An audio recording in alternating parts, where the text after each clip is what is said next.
తులసి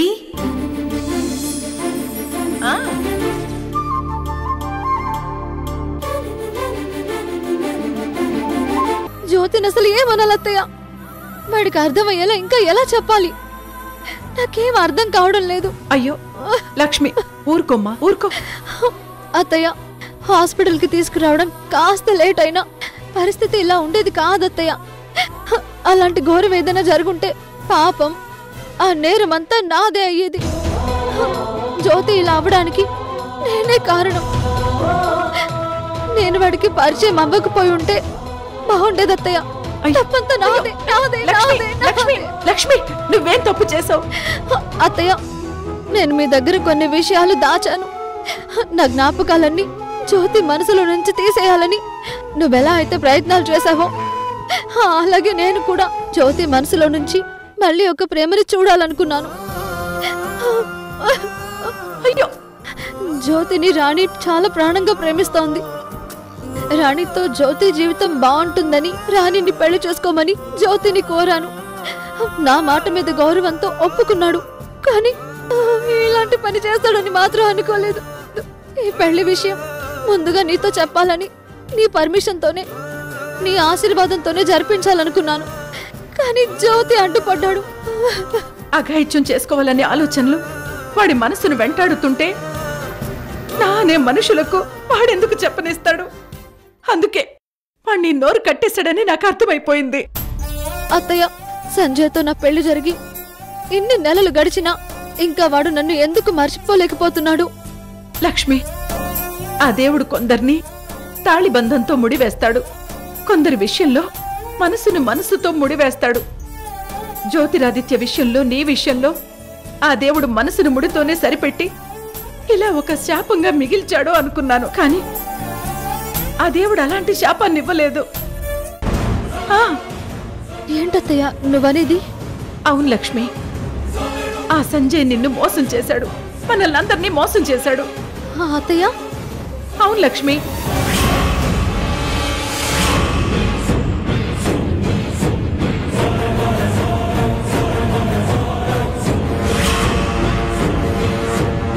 అయ్యో అత్తయ్య, సంజయ్ ఇంత పని చేశాడా?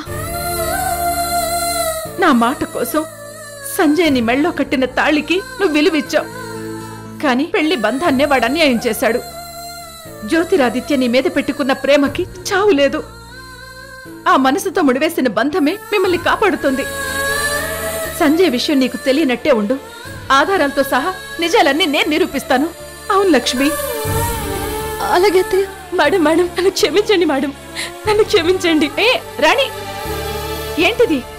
మేడం, నా కుటుంబాన్ని పోషించుకోవడం కోసం నేనేదో చిన్న చిన్న దొంగతనాలు చేస్తూ నా జీవితం ఏదో నేను గడుపుతూ ఉంటే నేను మీ కంటపడ్డాను. నాలో మీకేం నచ్చిందో కానీ నన్ను మీరు మీ చిన్న అబ్బాయి విషయంలో సహాయం అడిగారు. అది సహాయమని నేను అనుకోవట్లేదు. నా జీవితాన్ని చక్కబెట్టడానికి మీ రూపంలో నాకు దొరికిన వరం అనుకుంటున్నాను. జ్యోతి మనసులో లక్ష్మి జ్ఞాపకాలు దూరం చేయటానికి నా ప్రయత్నం నేను చేస్తూ జ్యోతి మంచితనం చూసి జ్యోతి ప్రేమలో పడిపోయాను. నేను జ్యోతిని ప్రేమిస్తున్నానని బుజ్జి మీతో చెప్పినా అది ఉట్టి నాటకమని కొట్టి పారేశాను. కానీ అది నిజం. అక్క, విన్నావు కదా, ఈ రాణి ఒప్పుకున్న విషయాలన్నీ ఆ రోజే నీకు చెప్పానక్క. మేడం, లక్ష్మి మీద ఉన్న స్వచ్ఛమైన జ్యోతిరాదిత్య ప్రేమ నాకు దక్కాలని కోరుకోవటం నా అత్యాశ అయింది. అది తప్పని నాకు అర్థమైంది. అందుకు మీకు జ్యోతిరాదిత్యకి మనస్ఫూర్తిగా క్షమాపణలు చెప్పుకుంటున్నాను. అయ్యో రాణి, నీ పశ్చాత్తాపం నీ కళ్ళల్లో కనిపిస్తుంది. అది నాకు అర్థమవుతుంది. ఒక్క విషయం మాత్రం సత్యం మేడం, లక్ష్మి ఒకరి భార్య అయిన తర్వాత కూడా జ్యోతిరాదిత్య లక్ష్మిని ప్రేమించడం తప్పన్నారు. కానీ కల్మషం లేని ఆ ప్రేమలో తప్పు లేదని నాకు అనిపిస్తుంది మేడం. జ్యోతిరాదిత్య చాలా గొప్ప ప్రేమికుడు మేడం. నువ్వు వాణ్ణి అంత దగ్గరగా చూసావు కనుకే వాణ్ణి ప్రేమించాలని నీకు అనిపించింది. నువ్వే కాదు, మనసున్న ఏ ఆడపిల్లైనా జ్యోతి లాంటి అబ్బాయిని చూస్తే ఇష్టపడుతుంది. అది వాడి గొప్పతనం. చివరి నిమిషంలో అయినా సరే వాణ్ణి నువ్వు అర్థం చేసుకోవడం అది నీ గొప్పతనం కూడా. జ్యోతి ఎప్పుడు సంతోషంగా క్షేమంగా ఉండాలి. ఇంకా జ్యోతి మీద నేను ఎలాంటి ఆశలు పెట్టుకోను. నన్ను మీ ఇంట్లో ఒక మనిషిగా చూశారు. ఆ తృప్తి నాకు చాలు మేడం. ఆ జ్ఞాపకాలతోనే నేను వెళ్ళిపోతున్నాను. చాలా థ్యాంక్స్ మేడం. అయ్యో అయ్యో రాణి, ఇప్పుడు కూడా నువ్వు మా ఇంట్లో ఒక మనిషివే. ఒక మంచి పెళ్లి సంబంధం చూసి నీ పెళ్లి నేను జరిపిస్తాను. నా మీద మీకున్న అభిమానానికి చాలా థ్యాంక్స్ మేడం. అలాగే మేడం, ఉంటాను. వెళ్ళొస్తాను లక్ష్మి.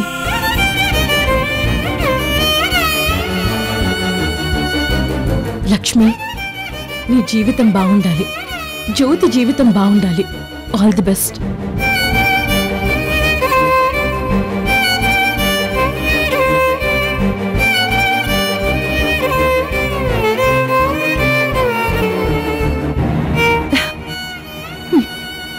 సరే పద.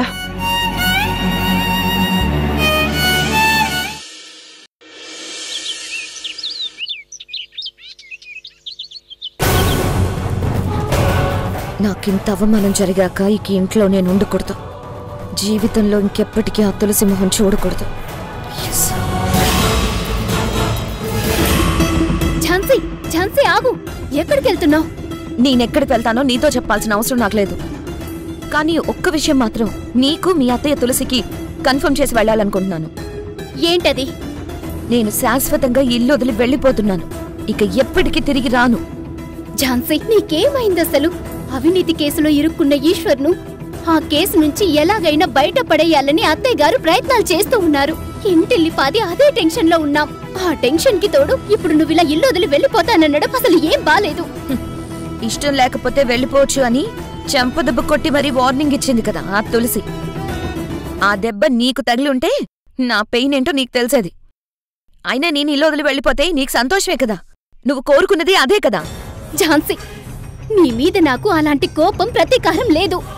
ఈ విషయం నీకు అంత వివరించాక కూడా నన్ను అనుమానిస్తున్నావు. నువ్వు ఈశ్వర్ ఎప్పుడూ సంతోషంగా ఉండాలని ఇక్కడ అందరూ కోరుకుంటున్నారు, కానీ మీరు విడిపోవాలని ఎవరూ కోరుకోవట్లేదు. అదంతా అబద్ధం, మోసం. నన్ను ఈశ్వర్ని కావాలని ఆ తులసి విడదీయలేదా? నేను తల్లినైతే నా ప్రాణాలకి ముప్పు అని గైనకాలజిస్ట్తో తులసి చెప్పించలేదా? ఫేక్ రిపోర్ట్స్తో నన్ను నమ్మించలేదా? నన్ను ఈశ్వర్ని కావాలని విడదీయడానికి తులసి నాటకం ఆడలేదా? ఇదంతా నీ అపోహ ఝాన్సీ. అత్తయ్య గారి తప్పేమీ లేదు. అదంతా నువ్వు నమ్ముతున్నావు చూడు. ఆ నందిని కుట్ర ఇదంతా. నువ్వు కూడా మీ అత్తయ్యకి వత్తాసు పలికేదానివే. ఆమె ఆడే నాటకంలో నువ్వు కూడా ఒక పాత్రధారివే. మిమ్మల్ని నేనెప్పటికీ నమ్మను. ఇప్పుడే వెళ్ళిపోతున్నాను. దర్జాగా మీరే ఊరేగండి. ఝాన్సీ, ఝాన్సీ ఆగు.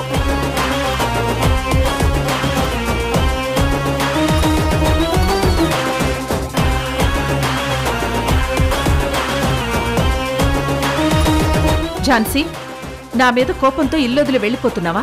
అవును, మీ మీద కోపంతోనే వెళ్ళిపోతున్నాను. ఆవేశంలోనో కోపంలోనో పిల్లల్ని దండించేటప్పుడు తల్లిదండ్రులు గాని అత్తమామలు గాని ఒక మాట ఎక్కువ అనకూడదా? ఆ హక్కు మాకు లేదా? అంత మాత్రాన ఇల్లొదిలేసి వెళ్ళిపోతావా? నాలో ఉన్న ఆవేశాన్నే చూసావు కానీ అందులో ఉన్న నా బాధని ఎందుకు అర్థం చేసుకోలేకపోతున్నావు? అనాల్సిన మాటలు అనడం, వెనుక నుండి చేయాల్సినవన్నీ చేయడం మీకు బాగా అలవాటు.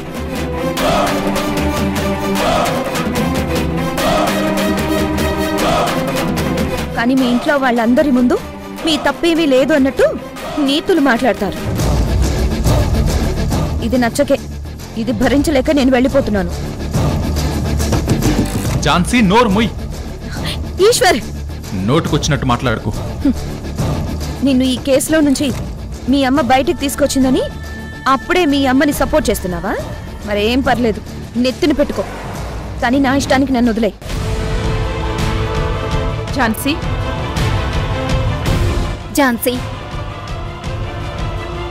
ఈశ్వర్ క్షేమంగా తిరిగొచ్చాడని సంతోషపడటం మానేసి ఇంకా వెళ్ళిపోవాలని చూస్తున్నావా?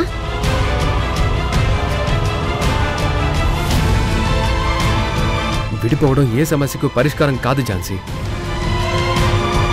నువ్వు విలువదిలి వెళ్ళిపోవడం వల్ల ఈశ్వర్ కానీ నీకు కానీ మనశ్శాంతి కరువు అవుతుంది. దక్కే సంతోషం ఏముంటుంది? దయచేసి ఈ విషయంలో ఎవరు కల్పించుకొని మాట్లాడకండి.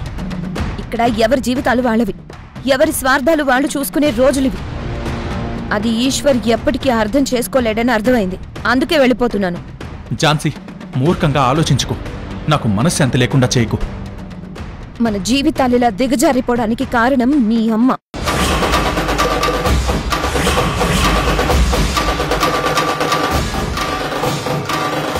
నీకు నాకు మనశ్శాంతి లేకుండా చేస్తుంది మీ అమ్మ.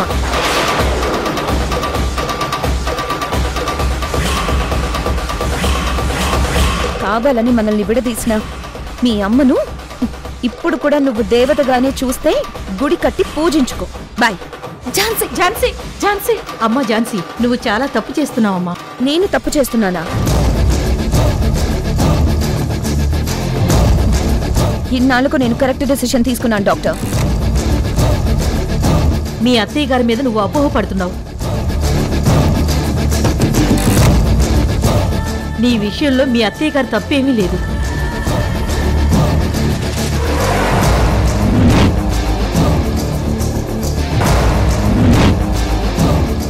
నీకు ప్రాణాపాయం ఉందని, నువ్వు ఈశ్వర్ దాంపత్య జీవితానికి దూరంగా ఉండాలని చెప్పి, నీ గర్భసంచి అబ్నార్మల్ గా ఉందని చెప్పేసి ఫేక్ రిపోర్ట్స్ క్రియేట్ చేసింది నేను.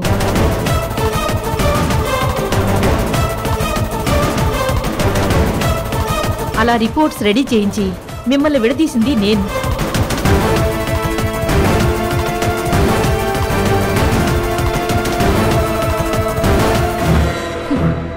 మీరు నందిని విడదీశారా?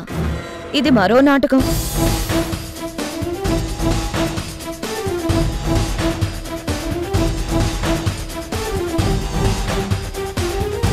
ఈరోజు ఇలా వచ్చి చెప్పమని నీకు ఈవిడ గారే చెప్పారు కదా. ఈ నాటకం ఆడడానికి కూడా మీకెంతో కొంత డబ్బు ఇచ్చుంటారే. ఝాన్సీ, ఆ డబ్బిచ్చింది, నన్నలా చెప్పమంది తులసమ్మ కాదు, Nandini.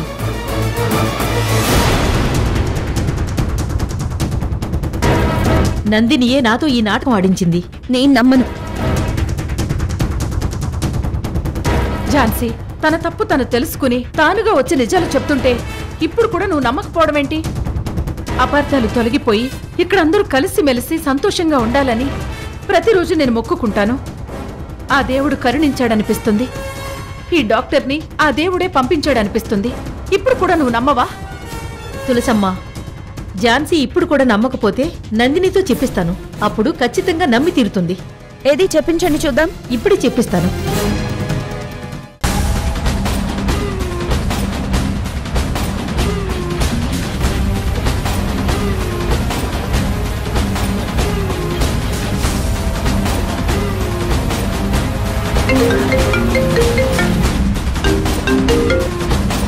Hello hello doctor Leelavathi గారు, ఏంటి కాల్ చేశారు? అది మేడం, మీతో ఒక విషయం చెప్పాలి. ఏంటది? నేను సిటీలోనే ఉన్నాను. సిటీ వదిలి వెళ్ళిపోమ్మని నీకు అంత అమౌంట్ సెటిల్ చేశాక కూడా ఎందుకు వెళ్ళలేదు? అది వెళ్ళాలనే అనుకున్నాను,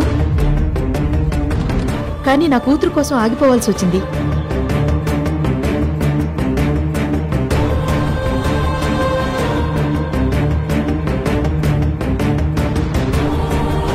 చాలా గొప్ప కూతుర్ని కన్నావు, కానీ మర్యాదగా ఈ సిటీ వదిలి కాదు, ఈ స్టేట్ వదిలి వెళ్ళిపో.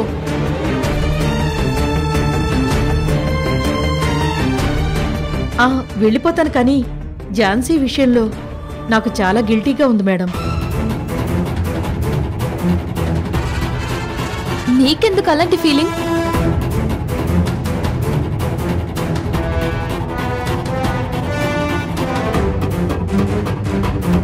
ఎంతైనా ఒక ఆడపిల్ల విషయంలో అలా చేయటం, ఫేక్ రిపోర్ట్స్ క్రియేట్ చేసి కాపురం ముక్కలయ్యేలా చేయటం, ఆ నింద తులసిగారి మీద వేయడం చాలా తప్పనిపిస్తుంది.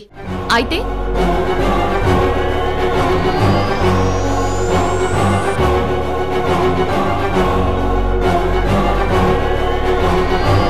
అందుకే ఈ నిజాలన్నీ ఝాన్సీకి చెప్పి తులసిగారి తప్పేం లేదని తన కళ్ళు తెరిపిస్తాను.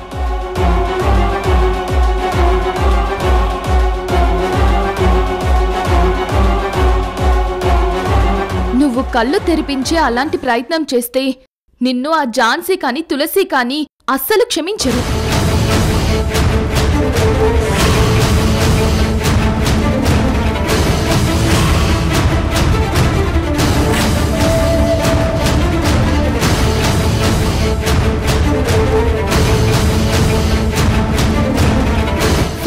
రిపోర్ట్స్ క్రియేట్ చేసిన నీ మీద, క్రియేట్ చేయించిన నా మీద కంప్లైంట్ ఇచ్చి లోపల వేయిస్తారు.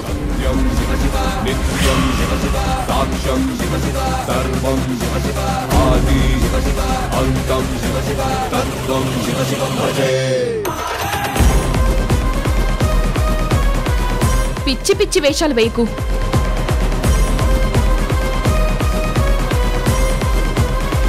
ఆ ఝాన్సీకి ఎట్టి పరిస్థితిలోనూ నిజాలు తెలియకూడదు.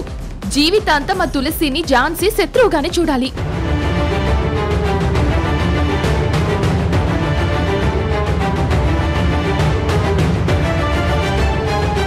అత్త కొడల మధ్య ఆ చిచ్చు రగులుతూనే ఉండాలి.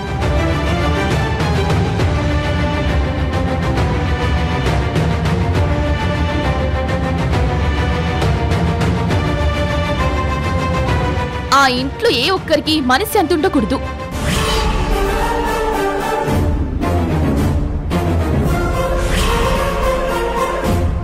అది కాదు మేడం. ఇంకేం మాట్లాడకు, నేను చెప్పింది చెయ్యి. నీకు మళ్ళీ అమౌంట్ కావాల్సి వస్తే నేను పే చేస్తాను. అంతేకాని అతి మంచితనంతో వెళ్ళి చెప్పి సాహసం చేయకు, అర్థమైందా?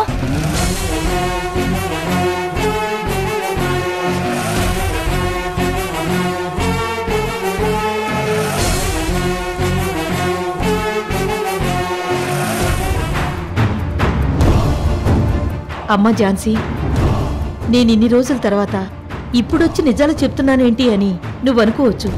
నిన్న మార్కెట్లో నా కూతురికి యాక్సిడెంట్ జరగబోతుంటే తన ప్రాణాలకు తెగించి తులసమ్మ నా బిడ్డను కాపాడింది. అలాంటి తులసమ్మకు, తన కుటుంబానికి నేనింత ద్రోహం చేయటం తప్పని నా మనసుకు అనిపించింది. నా కూతురు మీద ఒట్టేసి చెప్తున్నానమ్మా, నేను చెప్తున్నవన్నీ నిజాలు, నన్ను నమ్మండి.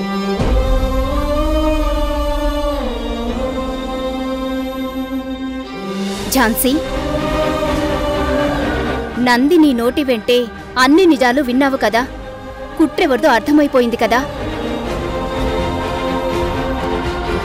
ఎన్నేళ్లు నువ్వు స్నేహం చేసిన నందినియే నీకు శత్రువు కాని అత్తయ్య గారు కాదని ఇప్పటికైనా నీకు అర్థమైందా?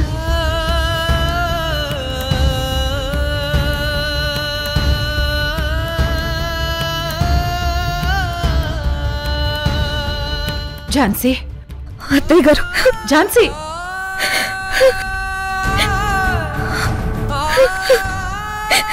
అయ్యో ఝాన్సీ,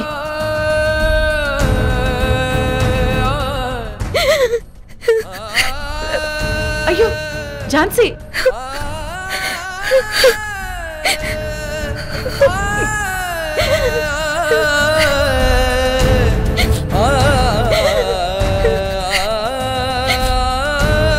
నా పెళ్లికి ముందు జరిగిన 2 సందర్భాలు దృష్టిలో పెట్టుకొని మిమ్మల్ని అప్పటి నుంచి నేను శత్రువుగానే చూస్తున్నాను.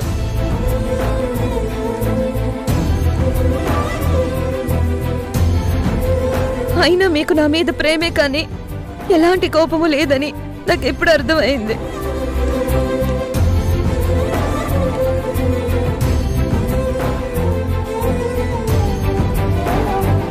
నన్ను క్షమించండి అత్తయ్య, నన్ను క్షమించండి. అయ్యో ఝాన్సీ, అమ్మా, ఈ విషయంలో ఝాన్సీతో పాటు నేను కూడా నిన్ను అపార్థం చేసుకున్నాను.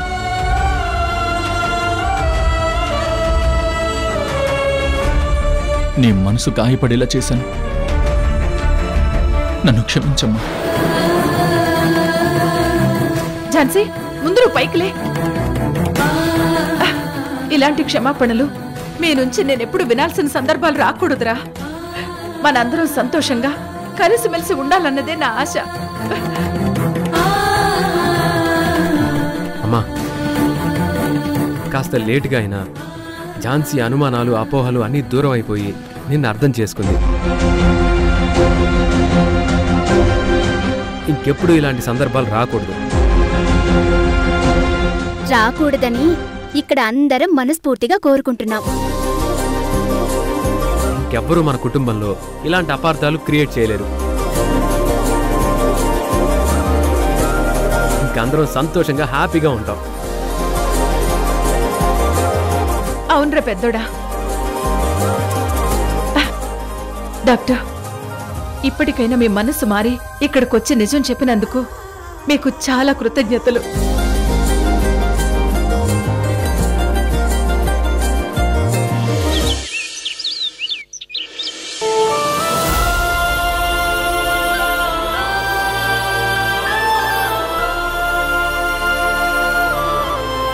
అక్కా, ఝాన్సీ, నువ్వు నన్ను అక్క అని పిలిచావా? ఇది నిజమేనా? నమ్మలేకపోతున్నాను. నాలో వచ్చిన ఈ మార్పు నిజం. నేను మనస్ఫూర్తిగా నిన్ను అక్క అని పిలుస్తున్నాను. ఇప్పుడు మనస్ఫూర్తిగా మాట్లాడుతున్నాను. మనం ఒకే ఆఫీస్లో పనిచేస్తున్నాం, ఒకే ఇంటికి కోడళ్లుగా వచ్చాం. కానీ ప్రతి విషయంలో నా స్థాయి వేరేనే. నేను నీకు బాస్ని, నా ఈగో మొత్తం నిన్నే చూపించాను. నువ్వు నన్ను చాలా భరిస్తూ వచ్చావు.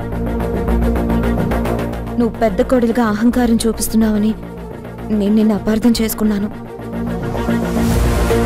నాకంటే ముందు నువ్వు పాపనో బాబునో కనబోతున్నావని ఆ అసూయతోనే నీకు అబార్ట్ అయ్యేలా ప్లాన్ కూడా చేశాను. అప్పుడు కూడా నువ్వు నాలో మార్పే కోరుకున్నావు, కానీ ఇంట్లో అందరి ముందు నన్ను దోషిగా నిలబెట్టలేదు. నా పిఏగా పనిచేసే నువ్వు నాతో ఈక్వల్గా ఈ ఇంటి కోడలుగా తిరగడం భరించలేక నిన్ను చాలా చాలా సందర్భాల్లో టార్చర్ చేశాను. అవన్నీ గుర్తు చేసుకుంటూ ఉంటే నేనెంత ఫూలిష్గా బిహేవ్ చేశానో నాకు అర్థమవుతుంది. ఐఎమ్ రియల్లీ సారీ అక్క. ఝాన్సీ, నువ్వుగా నన్ను అత్తయ్య గారిని అపార్థం చేసుకోవడం వల్ల కొంత, ఆ నందిని వల్ల కొంత అలా జరిగాయి. నువ్వలా ప్రవర్తించావు. పోనీలే, ఎన్ని రోజులకైనా నువ్వు తెలుసుకున్నావు. Self realisation is the best realisation అంటారు. అలాంటి ప్రవర్తనే నీలో వచ్చింది. నువ్వు నన్ను మనస్ఫూర్తిగా క్షమిస్తావా? తప్పకుండా క్షమిస్తాను ఝాన్సీ. చూడండి, జీవితంలో ఎప్పటికీ తండ్రి కాలేని వాడివి, నర్వస్ సిస్టమ్ అంతా పాడైపోయిన వాడివి, అమాయకురాలు లక్ష్మిని ఇంకా ఎంతకాలం మోసం చేస్తావు?